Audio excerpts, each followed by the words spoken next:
this. Look at that.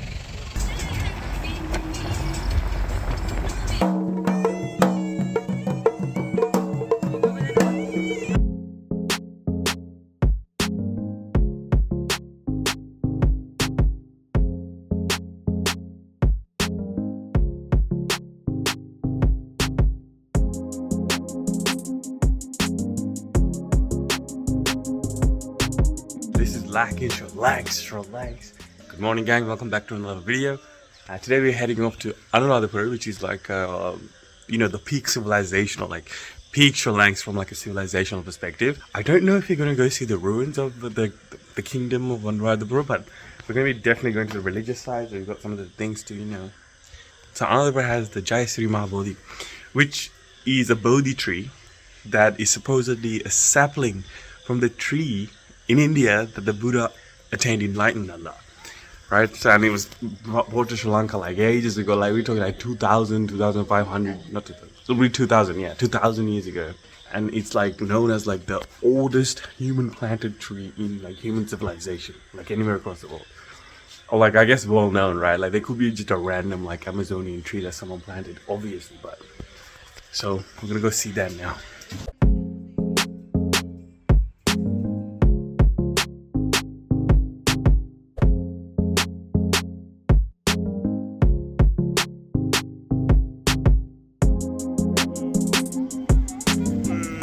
So there's obviously like a whole economy built around the temples and whatnot. Because when you go to these temples, you have to adhere to social standards. Like you have to take flowers, you have to take incense and whatnot.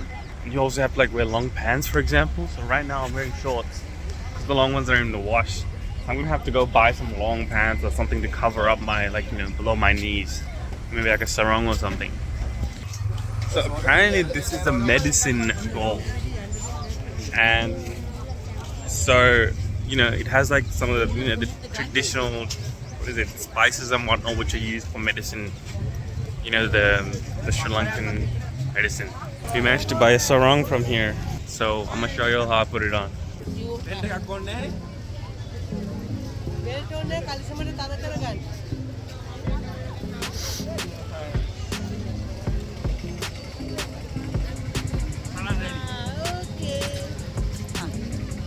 Some food from a Dansal, which is like a free food place that people do in Sri Lanka, especially on like holy occasions or whatever. People just cook food and just give it out for free, and then just anyone and everyone is just welcome. Doesn't matter what. There's just no discrimination. You don't have to be Buddhist to get it. But yeah, it's a very gift-giving economy here, and not economy. Yeah, society, I guess, in Sri Lanka. Like if you go to someone's place, you have to take something. Like you can't go to someone's house empty-handed. Like if you're visiting someone. Or like the Dansals, for example, just giving. Even the alms giving that we did to the monks, it's giving, and it's just I don't know, ingrained in the society here that you're supposed to give and not hoard. Obviously, there are people here that hoard wealth and do all that kind of stuff, like in any society. But generally, it's just like you should be giving. This is the problem with free food, like people just go crazy. How much did they bring? Like everybody brought, and we've already eaten as well. That's crazy, mom. Like no way we're gonna finish. Is the waste. So that food you see there is milk rice cooked in coconut milk with onion sambal on the side. But yeah, they just went overboard. I guess they thought we hadn't eaten and then just bought us some as well with Dansals. Typically you don't see that though, like obviously that's not on purpose. People don't just like go and steal from those kind of places because it's basically unlimited supply. And for the people providing it, it's again the same kind of logic as the dana that you guys witnessed, where we give free food for like a bunch of people, just food for a bunch of people and the monks. So the same logic applies. It's a belief that the things that you give, you will receive in a future life or later on in this life. Not bad, I guess, because if everyone thinks like that, then you will end up getting something back from someone else who also is thinking to give. Yeah. This is the Dansal. That's where they're distributing all the food and all these people are just waiting. Look at that. That's crazy. The one bad thing though is like everybody's littering the banana leaves. I guess it is, eco-friendly and biodegradable, so it's fine. But people still shouldn't be doing that, I think. But yeah, Dansal is like, just a free food stall effectively. anyone and everyone's welcome. Pretty much take as much as you want.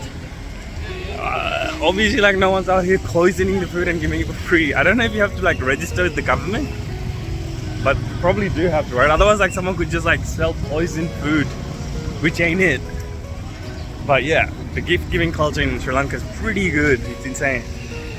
Like, you would never hear of something like that in America. Like, on the rare occasion maybe, but here it's very, very common. Like, people do it for all sorts of things, like, you know. So we're walking to the thing and there's another Dansal of milk. And look at the line on this, and my uncle's just been waiting on this line to get some milk. He just wants some milk, bro. Like, let the man have some milk. We're in the line for the milk, but the procession, the procession.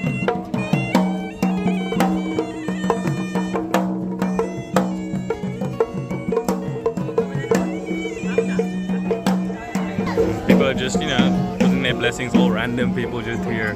Because this is one family, this family is doing the actual thing, right? Like funding the whole thing, but everyone is joining in. You know, like they're all trying to get a piece of the good pie, I guess.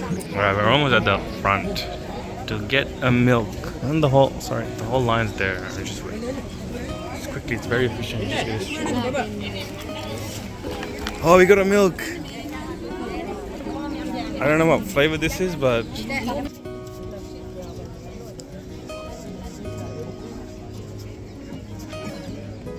tastes like milk, I guess.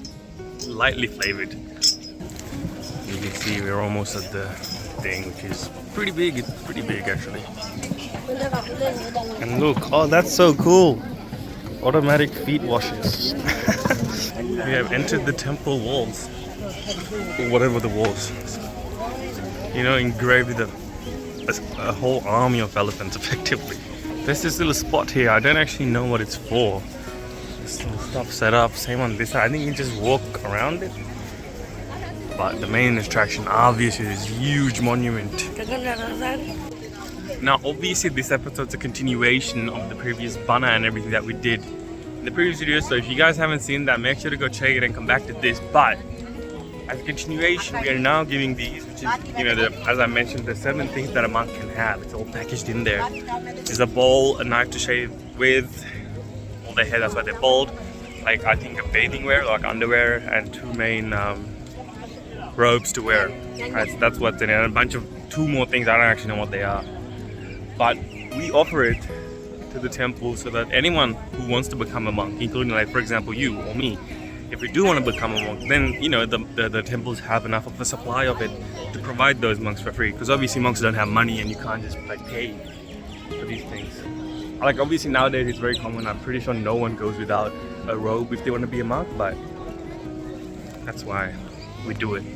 As a part of the giving process, we're going to walk around this or this I don't know, just insane stupa 7 times. I think we go around it 7 times and then we offer it somehow. I don't exactly know how, but and during the walk you're supposed to have like good thoughts and, you know, keep your mind at peace or be chanting, which a lot of people are. Yeah, so here's what happens after people do their little march. They put it up here and pray a little, and then these people actually extract it and put it on this huge trolley and take it inside, basically. Alright, that makes sense now. Straightforward process. So you can see all the little things that we have, like flowers and these medicine bowls, have been donated. This is the alms bowl, begging bowl that the monks use to beg for food, or rather go on alms rounds. But community arts project doesn't discriminate, the young, the old, everyone can participate. So the cleaning bloke here just spoke to them and he's about to clean the whole thing. Yeah, I can see they clean the whole thing out. And he said that this structure, right, that the base for the community art project was actually donated by someone as well. And the probable belief is that whenever someone inserts a flower in there, like, you know, they get some good merit out of it. But that's so cool though, like, that's so lovely. And it's going. Alright, that's done. Now we're heading over to the Bodhi tree. The Bodhi is actually a fig tree, by the way, so heading off to that. So you guys saw this thing that we donate, right? Like the 7 or 8 things that the monks need. And I asked, like, okay, what happens after, you know, the storage compartment of whatever temple we're donating? Like, it fills up, what happens? So apparently what happens is these collectors, dealers from like, you know, Colombo, that's it, but these dealers basically come to the temple and take these. They buy it instead of, you know, wasting it, putting it in the bin and stuff. And so they buy it from the temple, effectively giving them money for like cheap, right? It's very cheap. They're gonna give a little amount of money and then put it back into the shops to be rebought and then donate it again. So it's a cycle, like they automatically recycle these things. Because obviously there's not as many monks ordaining every day as the amount of these that get donated to the places, right? Like they must get so many of these donated today, but not that many monks are going to be ordained on that day. Or you might see, obviously, like people might need new ones, like they break, right? But so much is going to be like just not used, and so they get recycled effectively, which is cool to see that it's not going to waste. A very chill walk. There's trees and monuments and this and that, and you know. So excited to see the actual tree because I haven't been before. My first time. Alright, this is it. I think somewhere here. Obviously there's a lot of bow trees. So this is what a bow tree looks like. It's got like these pointy little leaves and then it grows figs. But like not like the huge figs that we, you know back at home. Like these tiny little figs. They keep it really clean, so I can't even find you guys a leaf to show you on the ground. Oh, there's one there. But I can just show you up close here. Here we go. A nice little fig tree with fig leaf, but no figs. I think this is the tree. You can see the stone carvings and all of this. I think this is it. So yeah, when you walk around with these things, these people, they come and actually collect it from here. And then I think they put it next to the tree for a bit, or I don't actually know the process, obviously I can't see it. They do something with it and then obviously, you know, they give it to the temples or they take it and resell it at the shops. Either way, it helps the, you know, the monastery out, keeps the money flowing, the donations flowing for this to exist for generations to come. In fact, this thing constantly gets cleaned. That's why there's no leaves for me to even pick up from this tree. Oh, there's one that's dropped. Oh no, it's not. Some other tree. But kind of like having a leaf from this is considered like good luck. But like you can't pluck it because then like you're destroying the tree and then it's bad luck. So allegedly this is like the real deal. And these guys are just imposters just living. Or probably like offshoot or something. But that with the brass, probably not gold, right? The one that's supporting it is the real deal apparently. That's interesting. I didn't know. I thought it was the whole thing, but there you go. So now we're going to give more money. Like it's called pandaru, and it's basically like coins wrapped in cloth, and then that cloth gets tied on the trees, and then you make your prayers. It's very similar to the Japanese. We saw similar things in Japan when we went to Meiji Jingu. If you guys saw the Meiji Jingu video, in that also we saw people like, I don't know, buying like these things with stuff written on it and then hanging. So very similar type of concept. You tie a little coin and then hang it on the tree, and I think they get collected obviously, otherwise this tree would be full. Get collected and then obviously it goes back to the temple to sustain the thing and then have this place nice and clean for everyone else to come for generations in time. So all these people have lined up, including my family somewhere, to offer that. So they're doing it. It's a whole huge place, by the way. Like you guys only saw the top, right? But it's insanely huge, and like monks come here to meditate, to chant, to, you know. All right, so now we're exiting the Sri Maha Bodhi, which, you know, it was nice. It was calm. The place is very clean. There's a lot of pilgrimages around. I couldn't say I felt zen as I do in, you know, like for example in Nagano, felt very zen, and yeah, a couple other spaces. You know, when I say like I feel very zen and very chill. It was a bit hot. Like it's quite hot even right now. Like oh my god, it's insufferably hot. Like it's humid and there's just this warm air, which means you can't even cool down. But besides that, it was very like peaceful and yeah, nice. Very religious. You know, like everyone's like with the same kind of mindset there, which is always nice, irrespective of the religion. So yeah. All right. We have arrived home. Now we're taking just a little walk with my cousin to buy him some like candy and stuff from the nearby like local shop. But the walk itself, I'm gonna show y'all. it's just damn, like even the sun is like shining a little too much. Like, nah, this is so nice and serene. It's just peaceful. Like everywhere you look, there's the greenery. It's just what life like here is like. It's pretty chill. I mean, obviously it's chill wherever you go if you have like the money. Like, duh. But the nature itself, you know, it's not something that you can get.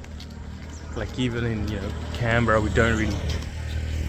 It's just like a concrete jungle, effectively, relative to this. Like, of course, it's not like New York, where everything's just built. But relative to this, and obviously, you know, this is something that's just nice to see and experience momentarily. Like, if you have to live in this, and like, you know, there's like an emergency or something, and you have to get somewhere, but then like the roads aren't working. Actually, the roads here are so good, though. I must say, it's just so well built. But besides the roads, you know, just. It can sometimes be a bit difficult with all the amenities and whatnot. Just it really and truly does have to be, end of the day, a trade-off between nature and then like efficiency and, you know, compactness, because you can't have both. Like unless if you're like Singapore, you're not really gonna get both. So it has its own zenness, a little nice kick to it. Local grocery store. It's just like the ones you see back home, like the international grocery stores. What this blood got. Apparently it's his favorite, but it's too expensive usually. Come with it. Come with it.